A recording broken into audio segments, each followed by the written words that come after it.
নমস্কার, সবাইকে স্বাগত জানিয়ে শুরু করছি ঈশান বাংলা প্রাইম টাইম খবর। সঙ্গে রয়েছে সিদ্ধার্থ। শুরুতেই দেখে নিন ঈশান বাংলা প্রাইম টাইম শিরোনাম।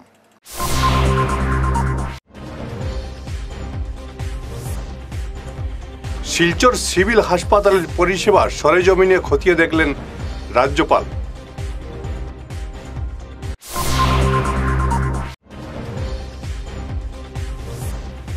করিমগঞ্জে লড়বেই তৃণমূল কংগ্রেস, কলকাতা থেকে ফিরে ঘোষণা সুস্মিতার।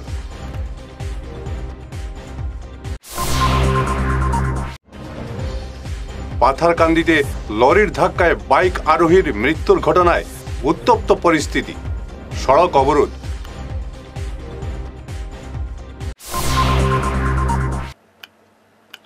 শুরু করছি বিস্তারিত ঈশান বাংলা প্রাইম টাইম খবর। 3 দিনের বরাক সফরে এসে হাইলাকান্দি ও করিমগঞ্জের বিভিন্ন কর্মসূচি শেষে আজ শিলচর সিভিল হাসপাতাল পরিদর্শন করলেন রাজ্যপাল গোলাপচাঁদ কাটারিয়া। হাসপাতালের বিভিন্ন বিভাগের পরিকাঠামোর সরেজমিনে খতিয়ে দেখলেন রাজ্যপাল। বিশেষ করে হাসপাতালের ব্লাড ব্যাংকের পরিকাঠামোর উপর জোর দেন তিনি। ব্লাড ব্যাংকের একাধিক নথি খতিয়ে দেখার পাশাপাশি ওপিডি ও রোগীদের ওয়ার্ড পরিদর্শন করেন। রাজ্যপালের সঙ্গে ছিলেন জেলাশাসক Rohan Kumar Jha, DIG Kankanjyoti Saikia, police super Nomal Mahatta সহ বিভাগীয় আধিকারিকরা। डॉक्टर लोग सर पीआरबीसी लिखते हैं सर, हमारे पास सामान्यतः तो इम्प्रूव होता है। हम लोग कोशिश करते हैं कि अधिक से अधिक ब्लड कैंप लगे। नहीं, ये बात तो नहीं है इसमें सर। से कोई ऐसा है क्या जो ब्लड कैंप हर साल लगाता है और आपको हर साल डोनेट करता है? ऐसा कोई एनजीओ है है क्या? सर एनजीओ है सर। वो कौन सा है? स्माइल स्माइल एनजीओ यहाँ पे मेंशन नहीं हुआ है। यहाँ पे मेंशन नहीं है सर। अच्छा। वैसे स्माइल एनजीओ है, लाइफ एनजीओ है, कुछ है जो। ये तो आपका कलेक्शन हुआ। हाँ, इस साल का कंज्यूम का कहाँ? यहाँ पे सर, ये यहाँ पे सर कलेक्शन तो ये है सर।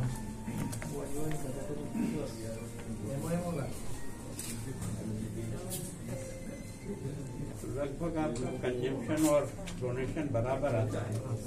इसका कारण या तो कंजम्पशन जो है ज्यादा होना चाहिए, लगभग इक्वल आ रहा है। अभी कॉम्पोनेंट सेपरेटर होने के बाद ज्यादा हो जाएगा। अगर मान लो आपको पेशेंट से भी कभी लेने की आवश्यकता पड़ती है तो लेते हैं क्या? पेशेंट के रिलेटिव से कोई? हाँ लेते हैं सर, हाँ लेते हैं। जो मान लो टिपिकल ग्रुप आता है उसको आप कैसे काम में लेते हैं? सर जैसे नेगेटिव ग्रुप अगर आ गए, जैसे ए माइनस है, हाँ, वही A सामान्यतः आता नहीं है। हाँ, वो सर हम लोग का सर लेयर ग्रुप एक लिस्ट बना हुआ है सर। जब जिसको चाहिए सर हम लोग फोन कर देते हैं, वही आ जाते हैं। हमारे एनजीओ भी है sir, smile NGO sir. Lok Sabha নির্বাচনে করিমগঞ্জ আসনে লড়বেই তৃণমূল কংগ্রেস। আজ কলকাতা থেকে শিলচর ফেরার পথে উধারবন্দে এমন ঘোষণা করলেন তৃণমূল নেত্রী তথা রাজ্যসভার সাংসদ সুস্মিতা দেব। করিমগঞ্জ ছাড়াও অসমের আরও 3-4টি আসনে লড়বে দল। আসনগুলো কলকাতা থেকে দলের হাইকমান্ড ঘোষণা করবে বলে জানান সুস্মিতা। এদিকে সুস্মিতা বলেন, বিজেপি বিভিন্নভাবে চাপ সৃষ্টি করে বিরোধীদের দুর্বল করতে চাইছে।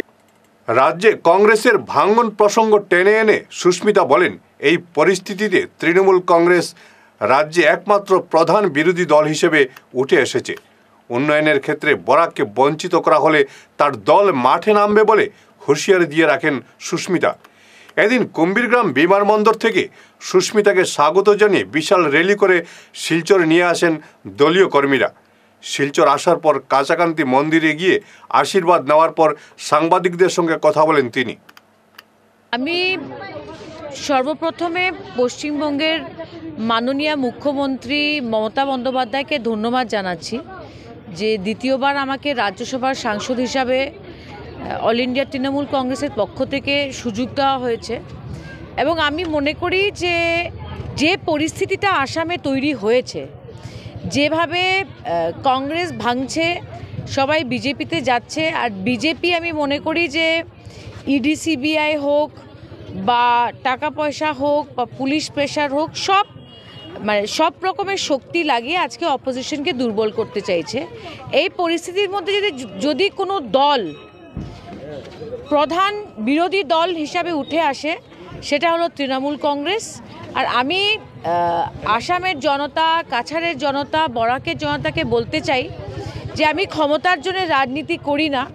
যখন যখন আপনাদের বরাককে বঞ্চিত করা হবে, আসামকে বঞ্চিত করা হবে, কাছাড়কে বঞ্চিত করা হবে, তৃণমূল কংগ্রেস নিশ্চয় আমরা মাঠে নামব, প্রতিবাদ করব। আর আমি আবার আমাদের ন্যাশনাল জেনারেল সেক্রেটারি অভিষেক বন্দ্যোপাধ্যায়কেও ধন্যবাদ জানাচ্ছি। আমার 20 ডিসেম্বরে মমতা বন্দ্যোপাধ্যায়ের সঙ্গে দেখা হয় দিল্লিতে। তখন আমি বলে দিয়েছি, করিমগঞ্জ থেকে যদিও আমার নাম স্টেট প্রেসিডেন্ট রিপুন বোরাজি দিয়েছিলেন, আমি করিমগঞ্জে দাঁড়াচ্ছি না। সেখানে একটা সেন্টিমেন্ট রয়েছে, লোকাল সেন্টিমেন্ট, স্থানীয় কাউকে দেওয়ার জন্যে, কিন্তু করিমগঞ্জ আমরা লড়ব। এছাড়া যে আরও 3টা বা 4টা সিট আমরা লড়ব, সেটা আমাদের হাইকমান্ড কলকাতার থেকে প্রেস মিট করে আপনাদের জানিয়ে দেবেন। পাথারকান্দির গির্জাঘরে লরির ধাক্কায় এক বাইক আরোহীর মৃত্যুর ঘটনায় এলাকা উত্তপ্ত হয়ে ওঠে আজ। মৃত যুবকের নাম ডালিম মিয়া, বাড়ি পাথারকান্দির গির্জাঘরে। এদিন সকাল 11টা নাগাদ পাথারকান্দি থেকে বাইক চেপে বাড়ি ফেরার পথে উল্টো দিক থেকে আসা ইট বোঝাই পিকআপ ভ্যানের ধাক্কায় ঘটনাস্থলেই প্রাণ হারান ডালিম। ঘটনার পর উত্তেজিত জনতা সড়ক অবরোধ করে এলাকা উত্তপ্ত করে তোলেন। পরিস্থিতি সামাল দিতে মাঠে নামেন পাথারকান্দির সার্কেল অফিসার ও ওসি। মৃত যুবকের পরিবারকে সরকারি সাহায্যের আশ্বাস পেয়ে প্রায় 2.5 ঘন্টা পর সড়ক অবরোধ প্রত্যাহার করেন উত্তেজিত জনতা। বরাক সফর শেষে আজ গুয়াহাটি ফেরার পথে শালগঙ্গা জিপি অফিস পরিদর্শন করলেন রাজ্যপাল গোলাপচাঁদ কাটারিয়া। জিপি সচিব অমলকৃষ্ণ ভট্টাচার্য, প্রাক্তন জিপি সভানেত্রী রিঙ্কি নন্দী ও বিজেপি উধারবন্দ মণ্ডল সভাপতি নবারুণ চক্রবর্তী জিপির বিভিন্ন সমস্যা রাজ্যপাল কাটারিয়ার কাছে তুলে ধরেন। রাজ্যপাল এদিন উধারবন্দের প্রধানমন্ত্রী আবাস যোজনার সুবিধা প্রাপক অর্চনা চন্দের বাড়িও পরিদর্শন করেন। নমস্কার, আমি রিঙ্কি নন্দী, শালগঙ্গা গ্রাম পঞ্চায়েতের এক্স সভাপতি। যেহেতু আপনারা জানেন 5 ফেব্রুয়ারি আমাদের এই পিরিয়ডটা শেষ হয়ে গেছে। আজকে আমাদের জিপিতে গভর্নর স্যার এসেছিলেন, উনি আমাদের জিপি অফিসটা দেখার জন্য ভিজিট করেছিলেন। প্লাস আমি যা যা সমস্যা আমাদের শালগঙ্গাতে যে বৃষ্টির সময় যে ফ্লাড হয়ে যায়, পাবলিকরা যে অনেক অসুবিধা ফেস করতে করেন ওরা, আমি অসুবিধাটা বলে ধরেছি। প্লাস আমাদের পিরিয়ডের আসার পরেই আমরা কয়েকটা ঘর জিওটেক করেছিলাম, তারপর অনেকটা ঘর রয়েছে আমরা জিওটেক করিনি, সেই ব্যাপারেও আমি গভর্নর স্যারের সঙ্গে আলাপ করেছি। সেটা ইতিমধ্যে আশা করি হয়ে যেতে পারে। আর আমাদের জন্য এটা অনেক গুরুত্বপূর্ণ বা একটা আনন্দের ব্যাপার। আমরা 5 বছরের মধ্যে যে কাজটা করেছি, আমাদের 14 ফাইন্যান্সের যে ইন্টারেস্ট ফান্ড দিয়ে আমরা এই জিপি অফিসটা করেছিলাম, এটা আমাদের পুরো বরাক ভ্যালির মধ্যে এই এত হিউজ কাজটা কেউ করেনি। এটা আমরা শালগঙ্গা জিপি করে উঠতে পেরেছি, তার জন্য অনেক ভালো লাগছে। আমি আমাদের পুরো টিমের কোঅপারেশনের জন্যই আমরা এটা করতে পেরেছি। প্লাস ফিরে আসছি ছোট্ট বিরতির পর, সঙ্গে থাকুন। তোর মেয়ের পরীক্ষা তো শেষের দিকে, এবার কি করাবি ভাবছিস? আগামীতে বোর্ডের পরীক্ষা আর ভবিষ্যতে ইঞ্জিনিয়ারিং পড়ানোর ইচ্ছে, তাই ভাবছি এখন থেকেই একটা কম্পিউটার সেন্টারে কোচিংয়ের জন্য ভর্তি করিয়ে দেব। কিন্তু চারিদিকে যে হারে কম্পিউটার সেন্টার গজিয়ে উঠেছে, বুঝতে পারছি না কোথায় ভর্তি করাবো। ন্যাশনাল হাইওয়ে শিলচর 5-এ উইকেয়ার কম্পিউটার কোচিং ইনস্টিটিউট আছে তো, যেখানে জাতীয় ও আন্তর্জাতিক স্তরের লেখক সঞ্জীব সেন নিজে যত্ন সহকারে ছাত্রছাত্রীদের গাইড করে থাকেন। এখানে সেবা ও সিবিএসসি বোর্ডের ক্লাস 8 থেকে ক্লাস 10 এবং আসাম বোর্ডের 11 এবং 12-এর সাথে সাথে ইঞ্জিনিয়ারিং পড়ার জন্য ক্লাস 8 থেকেই ছাত্রছাত্রীদের তৈরি করে দেওয়া হয়। ওখানে পরীক্ষা এবং সার্টিফিকেটের ব্যবস্থাও আছে। তাই নাকি?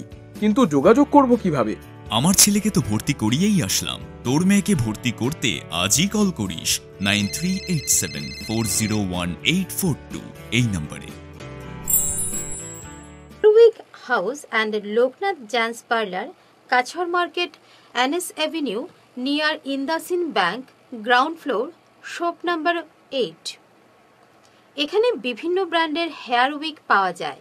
এখানে আলাদা চুলও লাগানো হয়, যেমন অস্ট্রেলিয়া গোল্ড, দুবাই গোল্ড, মিরাজ, পাবেরিয়া, লস অ্যাঞ্জেলেস এবং আরও বিভিন্ন ব্র্যান্ডের প্রোডাক্ট। এই সুবিধে মহিলা এবং পুরুষের উভয়ের জন্য রয়েছে। সব ব্র্যান্ডের হেয়ার উইগের উপর রয়েছে 50% ছাড়, মিনিমাম প্রাইস 2999 থেকে। তার সঙ্গে আপনারা পেয়ে যাচ্ছেন hair cutting, shaving, facial, hair spa, hair কালারের সুবিধে। মেয়েদের নাক এবং কান গাঁথানোরও ব্যবস্থা রয়েছে।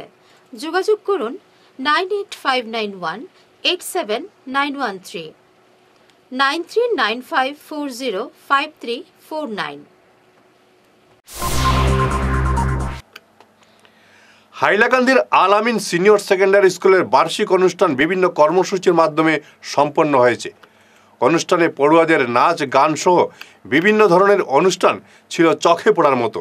প্রধান অতিথির বক্তব্য পেশ করেন বিশিষ্ট শিক্ষাবিদ doctor KM Baharul Islam.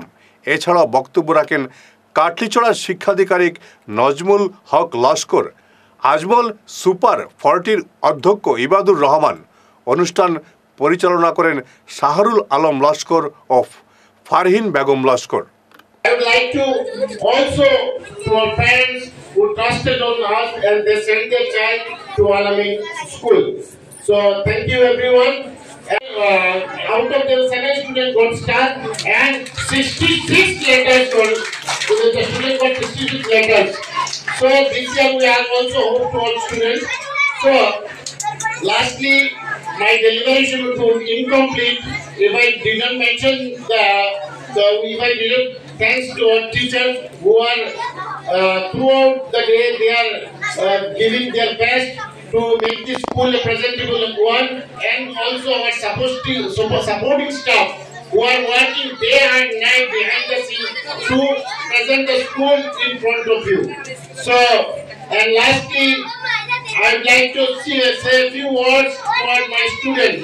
See, our guests delivered valuable words for you. So you people, you just follow their words. তোমাদেরকে সবাইকে স্যারদের যে আজকের দিনে তোমাদের উদ্দেশ্যে যেগুলো বলেছেন সেটা যদি তুমি জীবনে ফলো করো তাহলে জীবনে অনেক সাকসেসফুল হবে।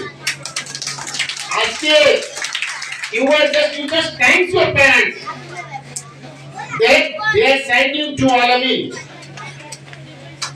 আজকে তোমরা মানে স্কুলের শিক্ষার সাথে সাথে দিনের শিক্ষা, এখানে ইসলামিক এডুকেশনের যে ইসলামিক যে আমাদের সবাই বক্তব্যের পড়াশোনার সাথে সাথে ভালো বিকালে স্কুলে, বিকালে হস্টেলে তোমরা টিউশনের ফ্যাসিলিটি তোমরা পাচ্ছ। তো you are everything you are getting readymade.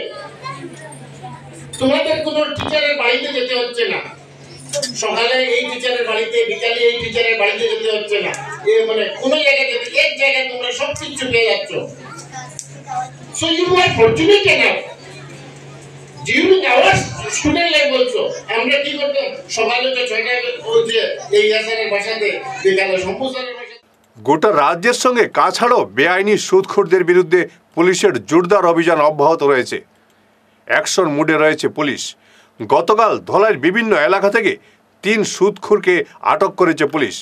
ধৃতরা ধলাইয়ের জারুলতলার Santosh Kumar Das, দেবীপুরের মৃন্ময় কান্তি দাস ও রাজনারায়ণ গোয়ালা ওরফে মুন্না। তাদের বিরুদ্ধে নির্দিষ্ট ধারায় মামলা নথিভুক্ত করে প্রয়োজনীয় পদক্ষেপ নিয়েছে পুলিশ। ভুক্তভোগীদের অসাধু সুদখোরদের হাত থেকে বাঁচাতে মুখ্যমন্ত্রী হিমন্ত বিশ্ব শর্মার কড়া নির্দেশে রাজ্য জুড়ে অ্যাকশন মুডে রয়েছে পুলিশ। শিলচরের চিলড্রেন পার্কে আজ দ্বিতীয় দিন বরাক ধামাইল উৎসবের প্রতিযোগিতা অনুষ্ঠিত হলো। এতে বরাকের 3 জেলার গ্রাম শহরের প্রতিযোগীরা অংশ নেন। ইয়াসি ও বরাক সংস্কৃতি প্রেমী মঞ্চের যৌথ উদ্যোগে এই প্রতিযোগিতার আয়োজন করা হয়েছে। অনুষ্ঠানের উদ্বোধন করেন সাংস্কৃতিক কর্মী বীণাপানি নাথ, কমিটির প্রধান উপদেষ্টা রসরাজ দাস, ইয়াসির কেন্দ্রীয় কমিটির সভাপতি ও আয়োজক কমিটির আহ্বায়ক সঞ্জীব রায়, বন্দিতা ত্রিবেদী প্রমুখ। তো লোকসংস্কৃতি চর্চা হচ্ছে শেকড়ের সন্ধান। লোকসংস্কৃতি চর্চা হচ্ছে আমির আরেক আমিটির সন্ধান। রবীন্দ্রনাথ প্রথম লোকসংস্কৃতি শব্দটা উচ্চারণ করেছিলেন। তারপরে ফোক কালচার, এরকম নানান শব্দগুলো এসছে। এবং রবীন্দ্রনাথের নির্দেশেই দীনেশচন্দ্র সেন গ্রামে গ্রামে লোকগান সংগ্রহ করতেন। এবং এই যে লোকসংস্কৃতির একেবারে এই সময়ে দাঁড়িয়ে যখন আমরা প্রতিনিয়ত নিজেদের শেকড় ছিন্ন করছি, প্রতিনিয়ত আমরা অনিকেত রুটলেস হয়ে পড়ছি বা রুটলেস হতে যাচ্ছি, তখন এই ধরনের উৎসবের ভীষণ প্রয়োজন। কারণ শেকড় যদি সঠিকভাবে না থাকে তাহলে আমার কৃষ্টি, সভ্যতা, ভাষা, সংস্কৃতির। এবং এবার রাজ্য সরকার ওনাকে পেনশন দিয়েছে। উনি এই 82 বছর বয়সেও জামাই টিম দিচ্ছেন, মানুষের শিক্ষা দিচ্ছেন। উনাকেও আমরা সম্মাননা জানাবো আজকের এই অনুষ্ঠানের কম্পিটিশনের মধ্যে। আর আজকে আমি একটাই কথা বলবো যে আমরা এখানে সঞ্জীবরাও আছেন, তারা বঙ্গ সাহিত্যের বিশ্বদূষও আছেন। বলবো যে যত সঙ্গীত বিদ্যালয় আছে, যত মিউজিক স্কুল আছে, তারা যেন ধামাইকে একটা মানে থিওরি বানিয়ে একটা কোর্স করে, সুরনন্দন ভারতীর বঙ্গীয় পরিষদ এদের কোর্স করে যে ধামাইয়ের একটা শিখতে হবে। এটা আমাদের লোকনীতি, এটা আমরা আত্মপরিচয়। এই আত্মপরিচয়কে যেভাবে আজকে দেখা যায়, আমরা দেখতে পাচ্ছি যে আজকে বিহু নৃত্য শুধু এটা এখন। শেষ করার আগে বিশেষ সংবাদ আরও একবার।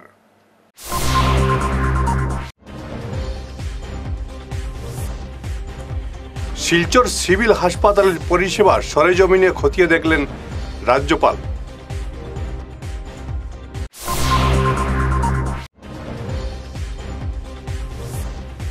করিমগঞ্জে লড়বেই তৃণমূল কংগ্রেস, কলকাতা থেকে ফিরে ঘোষণা সুস্মিতার।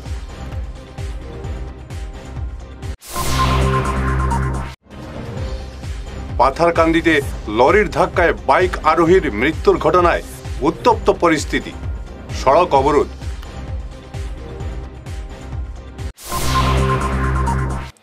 ঈশান বাংলা প্রাইম টাইম খবর এ পর্যন্তই। নমস্কার।